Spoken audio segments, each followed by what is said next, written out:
The final UFC card of the year and of the ESPN era. Praise the Lord. Just took place, and it was an interesting card. It started off real rough and got better as it went on the last three fights. So we're just going to jump into it. I did decent on predictions.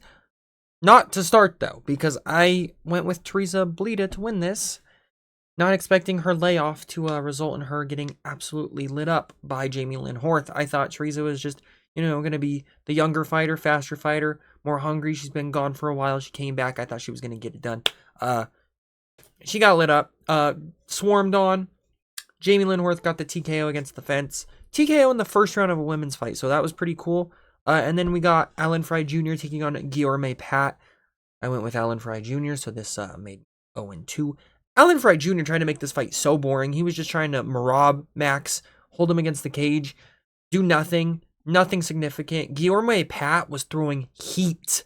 I'm telling you, I don't know how Alan Fry didn't get knocked out in this fight. Guilherme Pat, the combos this man was throwing, the velocity this man had on his punches, it was disgusting. I think he could actually beat some decent heavyweights. Heavyweights are pretty bad. And, once you get into that top 15, maybe we'll see him lose. But if people don't just want to hold him against the fence, he lights people up. It was a 29-28 decision, I believe. Unanimous. Guilherme Pat looked good. Needs to work on not getting held against the fence. I thought he was going to lose. He took all of his opponents to the third round. Alan Fry's been getting first round knockouts. Guilherme Pat looked way better, in my opinion, though. Melissa Croden versus Luana Santos. My first correct pick. I went with Luana Santos for all the same reasons I went with Teresa. This time it actually worked out. Melissa Croden's not bad. It was a close decision. Luana Santos got the 29-28. Her grappling, her wrestling really pushed this fight over the edge. She got the win. She looked pretty decent. So, moving on. Oh! Hello? What? $7 billion company, by the way. Google it is. UFC's website just decided to tweak on me, so now we're Sean Sheriff versus Steven Ostlund. Steven Ostlund made his debut. Looked great. Oh my god, this dude's legit. Doesn't throw with the most heat per se. Like they were talking about it. He's an output fighter, which is very crazy at heavyweight. I don't love how he kind of throws like this with his chin up in the air, but he was swinging. As soon as this fight started, they were swinging. They were throwing bombs. Sean Sheriff, you could hear his punches were a little bit harder, it seemed like. But Steven Ostlund put that pace on him. Big dude. I know he looks like melted ice cream, but bro got hands. And at one point, he was landing some combos on Sheriff. I'm pretty sure a little man hopped out of the pouch like a kangaroo and just hit him a couple times in the body. And then Steven Ostlund was going up top. All jokes aside, Steven Ostlund, crazy story. Love his personality. He seems like a really cool dude. And he came in and put on a heck of a performance. Give this guy like close to the rankings already. He can actually be a low-key star in the UFC just because like the way he looks is so unique. No disrespect, no hate to the man. I know I'm making jokes. I love this man. I'm going to be following this career. He looked really good in my opinion. And this was one of the best fights I've seen in quite some time. This was a banger. Like truly a banger. Excited to watch him at heavyweight. Moving on. Got that one right as well. Joe Anderson Brito versus Isaac Thompson. So originally this was supposed to be Joe Anderson Brito versus Melsik Bagdasaryan. That's right. Melsik pulled out. Shocker. Joe Anderson Brito got the job done. I'm going to be honest. John Cena retired tonight and this fight was going on during it. So, looks like the takedowns is what helped out here. 8 of 12. Isaac Thompson though got 4 of 5. Kind of outstruck him the significant. Whatever. Congrats. I picked Joe Anderson Brito against Melsik. I also picked him here. I didn't make an updated video on the 2 fights that got added or whatever, but Joe Anderson Brito got it done. Nice. Also during my cry session for the John Cena retirement.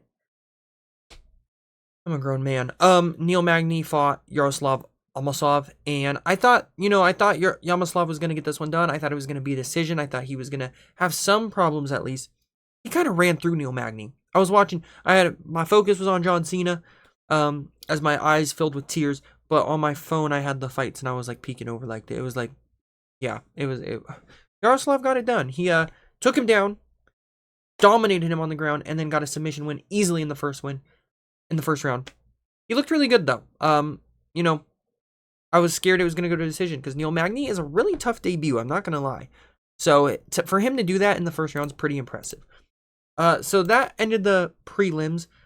There was a couple good fights, you know. Cool to get a first round knockout in women's flyweight.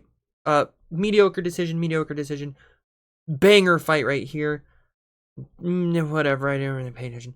And then this is impressive first round submission. Then we move on. Bobby Green took on Lance Gibson Jr. I picked Bobby Green. It wasn't in my video, but I did pick him, I promise, because Lance Gibson Jr. is just not that good. I know he had a 9-1 record. Don't know how. This man just refused to throw his hands. He was kicking a lot. He was backing up a lot. Bobby Green was just strutting at him with his hands down like half a foot away from it. It was crazy. It was insane.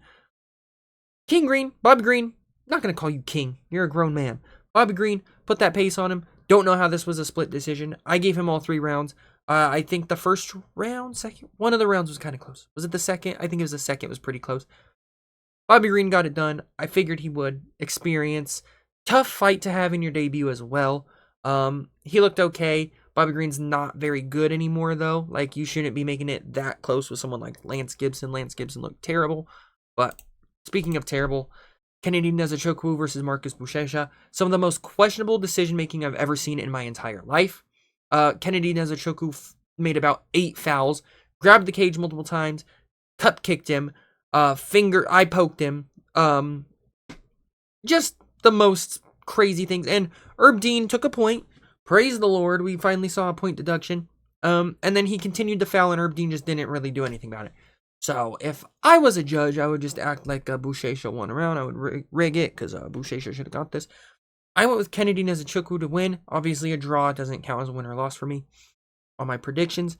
But, yeah, Marcus Buchecha kept pulling guard. He kept trying for leg locks. He was doing good with the grappling that clearly he had an advantage in. And Nzechukwu just wouldn't really throw. And this was just a pathetic fight. It was brutal to get through. Moving on. Finally, some real fights. Melquizael Acosta versus Morgan Charrier. I picked Melquizael. I actually really like him. I think he's good. I think he's on great momentum right now. Did not expect this fight to go as quick as it did. Flatline, head kick, knockout. Beautifully set up, beautifully landed. Costa's legit. I think you got to book him against a ranked opponent next, low-key. I don't know who that's going to be. Maybe like a Dan Ige or something at featherweight. I would like to see that. He's really good. And I've been following him closely for past couple fights now. I like his style. I like his personality. His post-fight interview was very heartfelt. You know, he was very emotional. Morgan Charrier is good. I know 21-12 doesn't look that good. He's pretty good. And Melquizael just ran through him. It was crazy. One of the best knockouts I've seen until the co-main event. Cesar Almeida versus Cezary Olasejczyk. I don't even really want to talk about this. This was so boring and, again, really hard to get through. Just a mediocre performance. Like, don't get me wrong. Olasejczyk dominated. Great performance, but, like, very boring to watch. Peep this. 6-7 takedown. Oh, my God. 6-7. 6 takedowns in that many attempts. 113 strikes. Wow. He put that pace on him. 14 significant. I've hit myself more than 14 times significantly in my life. Okay. I picked Olasejczyk, so again, I went... What am I at this point? I had a pretty good prediction rate. Dull fight. Whatever. This fight literally just happened. It's behind me right now. The main event hasn't even happened. I'm recording this as we are. Giga Chikadze versus Kevin Vallejos. I went with Kevin Vallejos, and we got it done, okay? We got it done. First round had me worried. Vallejos looked really, really patient. You know, he looked hesitant to let his hands go at some moments. I was scared. Chikadze checked a kick, and it split his shin open. It was a disgusting split of the shin, okay? His foot was bleeding so bad. I was like, oh my God. But then as soon as they separated from the clinch, he was just wailing him with those kicks. It was crazy. The blood was flying everywhere. Brutal. Clearly it didn't hurt. I wanted Vallejos to try to like stomp the rear leg in the second round. Vallejos was doing a lot of holding against the cage in the first round, trying to close the distance.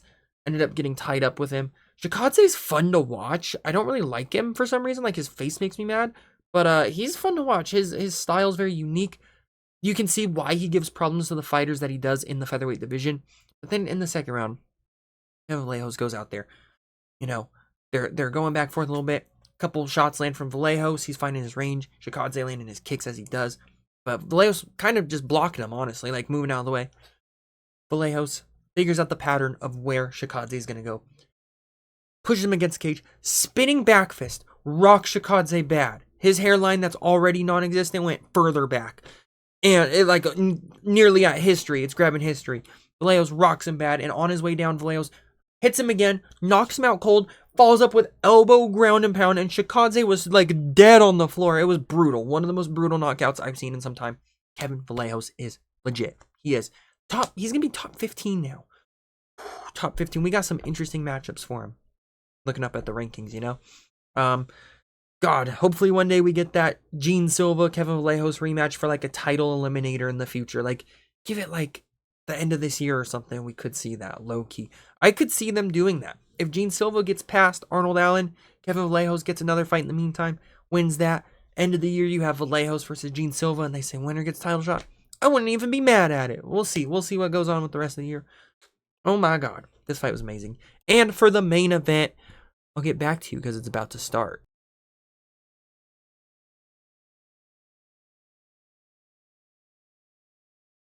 Manel Kape just knocked out Brandon Royval. I'm on the wrong page.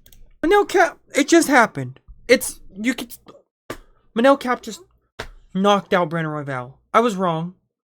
I guess Manel Kape being a minus 230 underdog or favorite makes sense now. Holy crap. Better for the sport, I will say. If Royval won, we'd be cooked because this man's gatekeeping. Wow. Manel Kape just blitzed in, caught him with the right, dropped him, landed some shots up against the cage, and Royval definitely went out. He woke up fast, so he protested the stoppage. It was a good stoppage, though. He was out. Manel Kape, oh my God. I did not expect that result. Especially not a first-round knockout. They were talking about Manel Kape's power the whole time, and I was like, does he have, like, the craziest power? Knocks him out in the first round. Okay. Insane work. I did not expect that. Manel Kape gets it done. This card ended with some bangers. The Costa fight, banger. We don't talk about that one. Shikadze vs. Vallejos, insane knockout. And Knapp? Who's Knapp? Manel Kape, brutal knockout. Insane night of fights. Okay. Manel Kape's going to get a title shot soon. They might make him go through one. They also just announced Amir Albazi versus Kyoji Horiguchi. Hopefully Horiguchi absolutely steamrolls that man. Good God, flyweight's sick right now. Manel Kape gets it done. Not expected for me. Thank you guys for watching. Let me know what fight shocked you the most. What was your fight of the night? GG's. See you guys later. Don't forget to subscribe. Peace.